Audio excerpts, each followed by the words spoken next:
Voice by Rishan চ্যানেলে আপনারা শুনছেন লতিফুল ইসলাম শিবলির লেখা সমকালীন উপন্যাস 'ফ্রন্টলাইন'। আজ প্রথম পর্ব। এই লাশ এক্ষুনি ফেলে দিতে হবে বলেই মাথায় টুপি দেওয়া তিনজন পুরুষ জানাজার জন্য দাঁড়িয়ে গেল। মিনিট পাঁচেক হলো মহিলা মারা গেছে। কালো বোরখায় ঢাকা শরীর।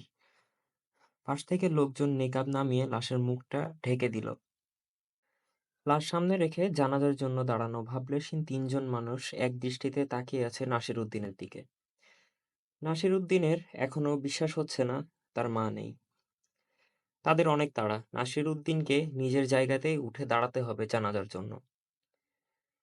মায়ের পাশে বসে দ্বিধাদ্বন্দ্বে ভুগছেন নাসির উদ্দিন। তার মা কি সত্যিই মারা গেছে নাকি জ্ঞান হারিয়েছে? মাত্র ৫ মিনিট আগে প্রবল শ্বাস টানছিল তার মা। চোখ দুটো বড় খিঁচুনি তুলে হঠাৎ বন্ধ হয়ে গেছে বুকের ওঠানামা। সেটা দেখেই সঙ্গে সঙ্গে একজন ঘোষণা দিল, মরি গেছে। শব্দ দুটি যেন সবাইকে স্বস্তি এনে দিয়েছে। জানাজার প্রস্তুতি নেওয়া তিনজনের একজন নিজের মাথার টুপি খুলে পরিয়ে দিল নাসির উদ্দিনকে। তারপর কাঁধ ধরে টেনে দাঁড় করালো। অনিচ্ছা সত্ত্বেও সে উঠে দাঁড়ালো। তার বারবার মনে হচ্ছে সে তার জীবিত মায়ের জানাজা পড়তে যাচ্ছে। তার ইচ্ছে করছে মায়ের বুক টেনে নিজের কান চেপে ধরে একবার পরীক্ষা করে দেখার যে হৃৎপিণ্ডটা আদৌ নড়ছে কিনা। কিন্তু তাকে সে সুযোগ না দিয়েই বিক্ষিপ্তভাবে দাঁড়িয়ে থাকা তিনজনের একজনের নাম মোক্তার মাঝি। সে ইমাম হয়ে আল্লাহু আকবার বলে জানাজার প্রথম তাকবীর উচ্চারণ করল। বাকি দুজন সহ আরো দু-একজন মোক্তারকে অনুসরণ করে তাকবীর দিয়ে হাত বাঁধছে দেখে নাসিরউদ্দিনও আল্লাহু আকবার বলে হাত বাঁধল। তাকবীরের সঙ্গে সঙ্গে থেমে গেল এতক্ষণের কথাবার্তা, গুঞ্জন। মাথার ওপরে অনর্গল ডেকে চলা সিগন্যালগুলোর ডাকও যেন ক্ষণিকের জন্য থেমে গেল। ইঞ্জিনের একঘেয়ে চেনা আওয়াজটার এক অপরিচিতের মতো শোনাচ্ছে। বিদায়বেলার প্রাকৃতিক এক ভাষা আছে। প্রকৃতি সেই বিদায়বেলার সম্ভাষণের নাম নিস্তব্ধতা। জানাজার সালাম ফেরানোর সঙ্গে সঙ্গে সব আবার আগের মতো নড়ে উঠল। মুক্তার মাঝি আর করতে নারাজ। ইশারায় তার বাকি দুই সঙ্গীকে হাত লাগাতে বলল। তিনজন মিলে লাশটাকে এখন সমুদ্রে ফেলে দিবে। সর্বোচ্চ ৩০ জন ধারণ ক্ষমতার মাছ ধরার এই ছোট্ট ট্রলারে নারী-পুরুষ মিলিয়ে এখন ২৭০ জন যাত্রী। নাসিরউদ্দিনের মা সহ এখন পর্যন্ত ২৩ জন মারা গেছে। কেউ মারা যাওয়ার সঙ্গে সঙ্গে তড়িঘড়ি করে জানাজা পড়েই লাশ সাগরে ফেলে দেওয়া হয়। একজন মরে যাওয়ার মানে গাদাগাদি করে বসে থাকা জীবিতদের জন্য জায়গাটা প্রশস্ত হওয়া। তাই মৃত্যু এখানে বিষাদের চেয়েও স্বস্তির। মালয়েশিয়া যাওয়ার জন্য ৩০০ জন যাত্রী নিয়ে রাতের অন্ধকারে টেকনাফের বাহারছড়া জাহাজপুর ঘাট থেকে রওনা দিয়ে সেন্ট মার্টিন আর ছেড়া দ্বীপ পেরিয়ে উপকূলের সমান্তরাল বরাবর ট্রলারের ঠিকমতো বাংলাদেশের জলসীমা অতিক্রম করতে পেরেছিল। দুর্ভাগ্যবশত মুনাং দ্বীপের কাছাকাছি এসে ধরা পড়ে যায় মায়ানমারের নৌবাহিনীর পেট্রোল বোটের হাতে।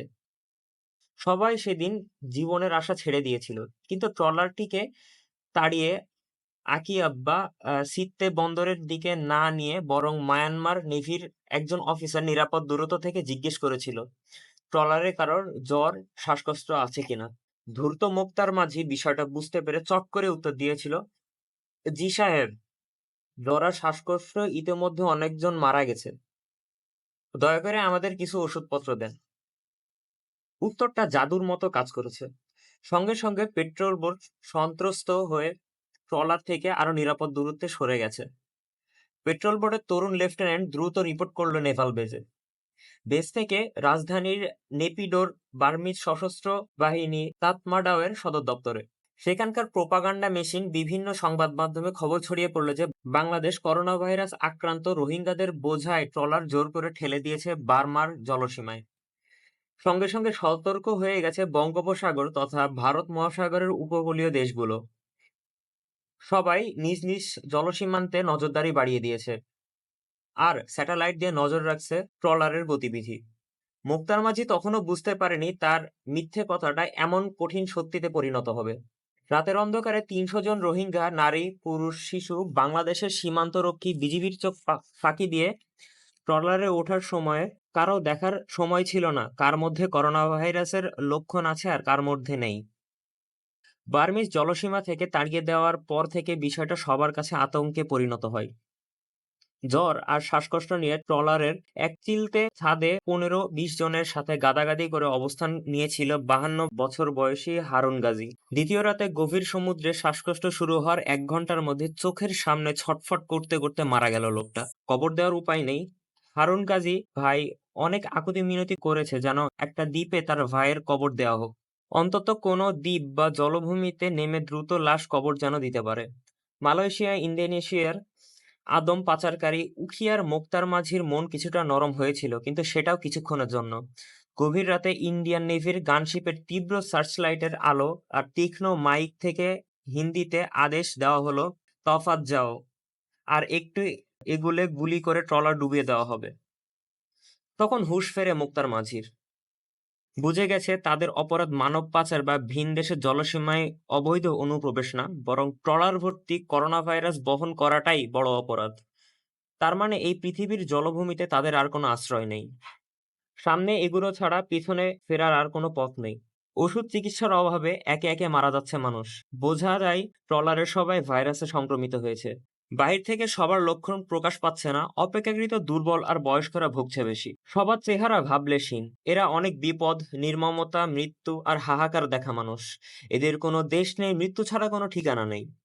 নাসিরউদ্দিনের মা নিজের চোখের সামনে তার 3 যুবক সন্তান আর স্বামীকে বেয়োনেট দিয়ে খুঁচিয়ে খুঁচিয়ে হত্যা করতে দেখেছে নিজেদের শত বছরের পুরনো পয়মন্ত গেরস্ত বাড়ি নিমিষে পুড়ে ছাই হয়ে যেতে।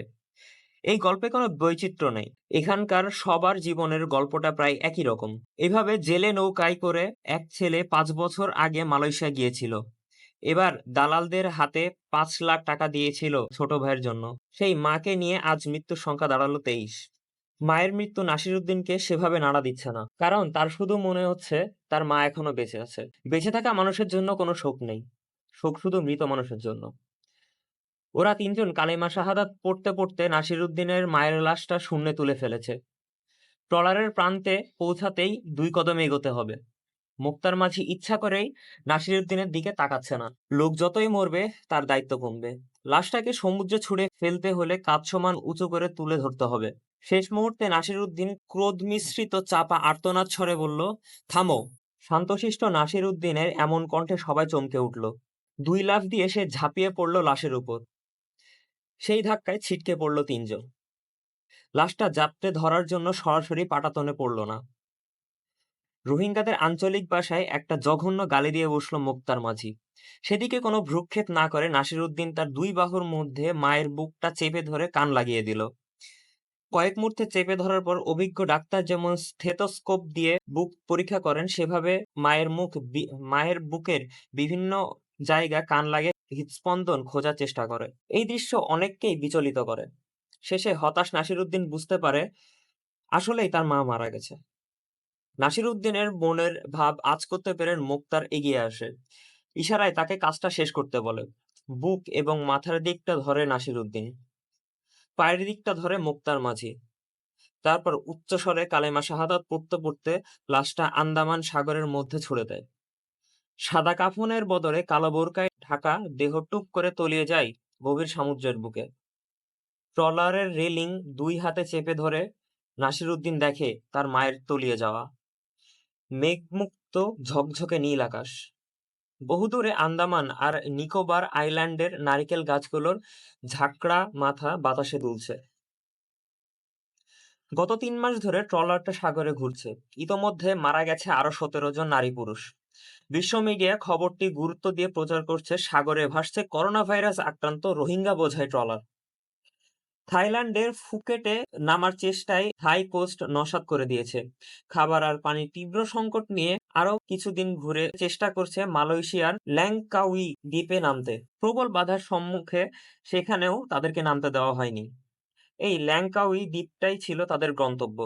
মূলত আদম চোরাকারবারিরা ছোট ছোট জেলে নৌকায় করে গভীর সমুদ্রে ট্রলার থেকে আদম আসে স্থলভূমিতে। নাসিরউদ্দিনের ভাই ল্যাংকাউয়ের মাল্লাকা প্রণালীর তীরে এক পর্যটন কেন্দ্রের রেস্টুরেন্টে গত 1 মাস ধরে কাজ করছে এই আশায় যেন তার মা আর তার ভাইয়ের সঙ্গে দ্রুত মিলিত হতে পারে। কাজ শেষে গভীর রাত পর্যন্ত সৈকতের বালুতে বসে থাকে আর কিছুক্ষণ পর পর মোবাইলের স্ক্রিনের দিকে তাকিয়ে থাকে। এই বুঝি কোন এক অপরিচিত ফোন নাম্বার থেকে কল আসে। এরপর ট্রলারটি ভাসতে ভাসতে চলে গেছে ইন্দোনেশিয়ার বান্দা আচেহ দ্বীপের কাছে।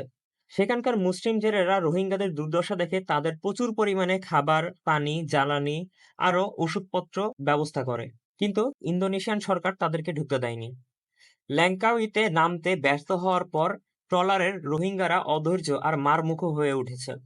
মোক্তার মাঝি আর সহযোগীদের উপর রাগ ঝাড়ে, অকথ্য ভাষায় গালিগালাজ করে। কিন্তু তারা এও জানে এই ট্রলার ছাড়া পৃথিবীতে তাদের আর কোনো আশ্রয়স্থল নেই। এই ট্রলারটা চলায় মোক্তার মাঝি। করোনা ভাইরাস সংক্রমণ পৃথিবীকে স্থবির করে দিয়েছে।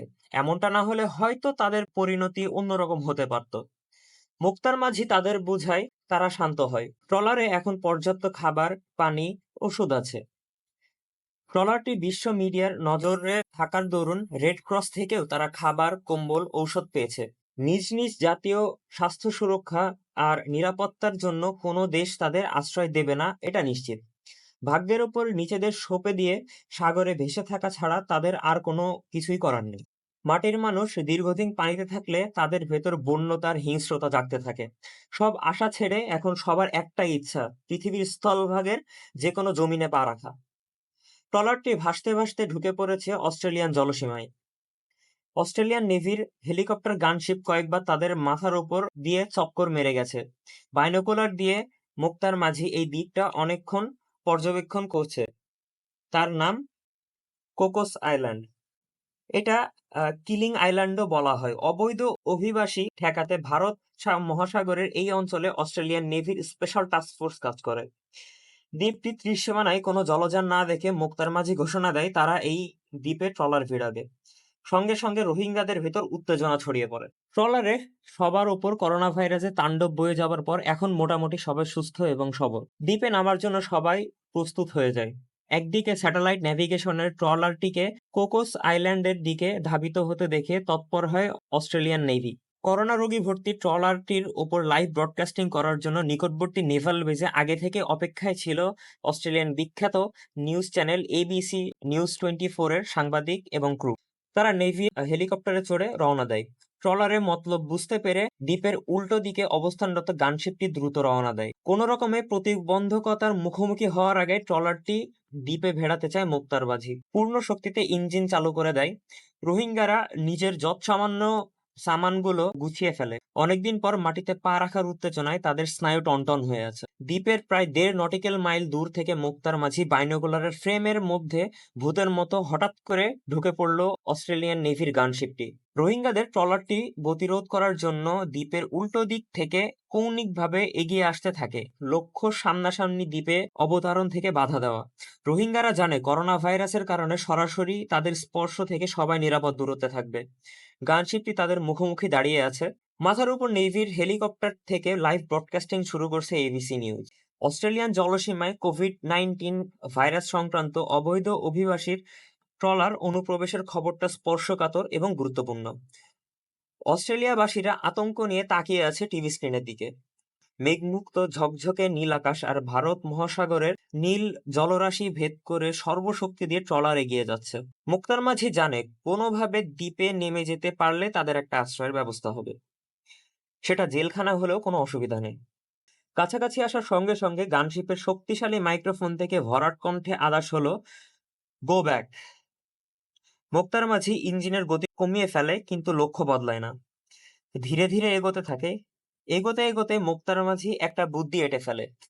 গানশিপ অতিক্রম করে কোনোভাবেই দ্বীপে ট্রলার ভেড়ানো সম্ভব হবে না। তাই চেষ্টা করছে দ্বীপের যত কাছাকাছি ট্রলারটিকে নিয়ে যাওয়া যায়। গানশিপ থেকে অনবরত নির্দেশ দেওয়া হচ্ছে চলে যাওয়ার জন্য। এবিসি নিউজের লাইভে অস্ট্রেলিয়ান তথা সারা দুনিয়া দেখছে রোহিঙ্গা করোনা ভাইরাস রোগীরা কিভাবে অস্ট্রেলিয়ান টেরিটরিতে ঢুকতে চেষ্টা করছে। ট্রলারটা এখন এমন দূরত্বে অবস্থান করছে যে 500 মিটার সাঁতরাতে পারলে দ্বীপে পৌঁছানো যাবে। মাইক্রোফোনের বিকট শব্দ ছাপিয়ে মুক্তার মাঝি হঠাৎ চিৎকার করে বলে উঠল, সবাই ঝাঁপিয়ে পড়ো। সঙ্গে সঙ্গে ট্রলারের বিভিন্ন জায়গা থেকে সুস্থ সামর্থ্যবান পুরুষেরা ঝাঁপিয়ে পড়ল সমুদ্রের বুকে। যারা ভালো সাঁতার জানে না তারা লাইফ জ্যাকেট আর লাইফ বোট নিয়ে ঝাঁপিয়ে পড়েছে। সবাই প্রাণপণ সবাই প্রাণপণ সাঁতরাচ্ছে দ্বীপের দিকে। ঘটনার আকস্মিকতা মুহূর্তের জন্য থমকে যায় গানশিপের কমান্ডার। কি করতে হবে জানার জন্য রিপোর্ট করে বেইজে।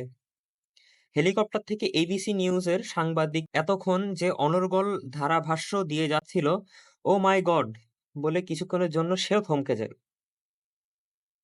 এরপর দেখা যায় পিঁপড়ার মতো পিলপিল করে মানুষ সাঁতরে সাঁতরে এগিয়ে যাচ্ছে কোকোস আইল্যান্ডের দিকে। আবেগে আক্রান্ত ধারাভাষ্যকার বলতে থাকে, যদিও যদিও আমরা ওপর থেকে দেখতে পাচ্ছি একদল অবৈধ অভিবাসী অস্ট্রেলিয়ান ভূখণ্ডে অনুপ্রবেশের চেষ্টা করছে, কিন্তু বাস্তবে বিষয়টি এখন সহজ নয়। আক্ষরিক অর্থেই আমরা এখন বলতে পারি কোভিড-19 ভাইরাস সাঁতরে সাঁতরে এগিয়ে আসছে অস্ট্রেলিয়ার দিকে। এখন দেখার বিষয় জনস্বাস্থ্য আর নিরাপত্তা স্বার্থে অস্ট্রেলিয়ান নেভি কি ব্যবস্থা গ্রহণ করে। ট্রলারের অর্ধেক মানুষ ঝাঁপিয়ে পড়ছে সমুদ্রের দিকে। ট্রলারের অর্ধেক পুরুষ মানুষ ঝাঁপিয়ে পড়েছে সমুদ্রে। বাকিরা অধীর আগ্রহে আর শঙ্কা নিয়ে তাদের দিকে তাকিয়ে আছে। নাসিরউদ্দিন সমুদ্রে ঝাঁপিয়ে পড়ার আগ মুহূর্তে কুকুরছানাটিকে সঙ্গে নেয়। ট্রলারের মাঝিদের মধ্যে কেউ একজন বাহারছড়া থেকে বাচ্চাটিকে তুলে নিয়েছিল। আদম গন্তব্যে নামিয়ে দেওয়ার পর প্রায় শূন্য ট্রলার ফেরার সময় কুকুর বা পাখি মাঝিদের কিছুটা বিনোদন দেয়। কিন্তু করোনা ভাইরাস এবার সব হিসেব নিকেশ পাল্টে দিয়েছে। মাঝখানে খাবার সংকট শুরু হলে মুক্তার মাঝির সহযোগী আনিস চেষ্টা করেছিল ছানাটিকে ফেলে দিতে, কিন্তু নাসিরউদ্দিন সেটা হতে দেয়নি। নিজের খাবার থেকে বাচ্চাটিকে খাইয়েছে। শেষ মুহূর্তে নাসিরউদ্দিন কুকুর ছানাটিকে সঙ্গে নিতে ভুলেনি। গানশিপের মাইক্রোফোন থেকে বরাবর তীব্র শব্দে ট্রলারে ফিরে যেতে বলা হচ্ছে, কিন্তু রোহিঙ্গারা কেউ সেদিকে কোনো ভ্রুক্ষেপ না করে প্রাণপণে সাঁতরে চলেছে দ্বীপের দিকে। তাদের মরিয়া মনোভাব বুঝতে পেরে গানশিপের কমান্ডার একটা কঠিন সিদ্ধান্ত নিয়ে বসল। গানশিপের .50 ক্যালিবার M2 ব্রাউনিং মেশিনগান থেকে গুলি শুরু করা হলো। ফাঁকা ফায়ার হলেও গুলি এমনভাবে করা হচ্ছে যেন আরেকটু আগালেই গায়ে গুলি লাগা শুরু হবে। মেশিনগানের প্রচণ্ড কড়কড়ে শব্দ আর ভারী বুলেটের আঘাতে ছলকে ওঠা পানি সাঁতাররত রোহিঙ্গাদের ভড়কে দেয়। হঠাৎ করে মৃত্যু ভয় পেয়ে বসে ওদের। এতগুলো দিন তারা সমুদ্রে ভাসছে, মোট ৫টি দেশের নৌবাহিনীর মুখোমুখি হয়েছিল তারা, কিন্তু কেউ তাদের উপর গুলি করেনি। এই অভিজ্ঞতাটা প্রথম। পড়িমড়ি করে পেছনের দিকে ঘুরে নিজেদের ট্রলারের দিকে তারা সাঁতরাতে শুরু করে। সেটা দেখে চিৎকার করে ওঠে মুক্তার মাঝি, ভয় নেই, ওরা গায়ে গুলি করবে না, এটা আমাদের ভয় দেখানোর জন্য গুলি, সামনে যাও, ফিরো না। অনবরত গুলির মুখে মুক্তার মাঝির কণ্ঠস্বর চাপা পড়ে যায়। রোহিঙ্গারা একে একে আবার ট্রলারে উঠে পড়ে। গোলাগুলির মধ্যে নাসিরউদ্দিনের হাত থেকে কুকুরছানাটা এক ফাঁকে ছিটকে যায়। প্রবল ঢেউয়ের তোড়ে ছোট প্রাণীটি একবার ডুবে আরেকবার ভাসে। হেলিকপ্টার থেকে জুম করে সেই দৃশ্য তুলতে থাকে এবিসি নিউজের ক্যামেরা। সেই দৃশ্য লাইভে এসে পৃথিবীব্যাপী লক্ষ লক্ষ মানুষ যারা কুকুর বেড়াল ভালোবাসে তাদের অন্তর কেঁদে ওঠে। মুহূর্তের মধ্যে এবিসি নিউজের কমেন্ট বক্স হাজার হাজার মানুষের আর্তনাদ আর আবেদনে ভরে ওঠে। যেকোনো মূল্যে তারা কুকুরছানাটিকে রক্ষা করতে চায়। জনমতের এ আবেগ দ্রুত পৌঁছে যায় নেভাল বেজে। গানশিপ থেকে নামানো হয় ছোট্ট স্পিডবোট। করোনা ভাইরাস প্রতিরোধ পোশাক পরা ৩ জন সৈন্য কুকুরছানাটিকে উদ্ধার করে কোকোস আইল্যান্ডের দিকে নিয়ে যায়। ঢেউয়ের দোলায় দুলছে রোহিঙ্গা বোঝাই ট্রলার। সবার গা থেকে টপ টপ করে ঝরছে সাগরের নোনা জল। আশাহত রোহিঙ্গারা অবাক বিষয় নিয়ে তাকিয়ে দেখছে কুকুরছানার জন্য মানুষের কি অসীম ভালোবাসা। ভয়েস বাই রিশন চ্যানেলে আপনারা শুনছিলেন লতিফুল ইসলাম শিবলির লেখা সমকালীন উপন্যাস ফ্রন্টলাইন। আজ প্রথম পর্ব ছিল। আমাদের সাথে থাকার জন্য ধন্যবাদ। দেখা হবে আগামী সপ্তাহে।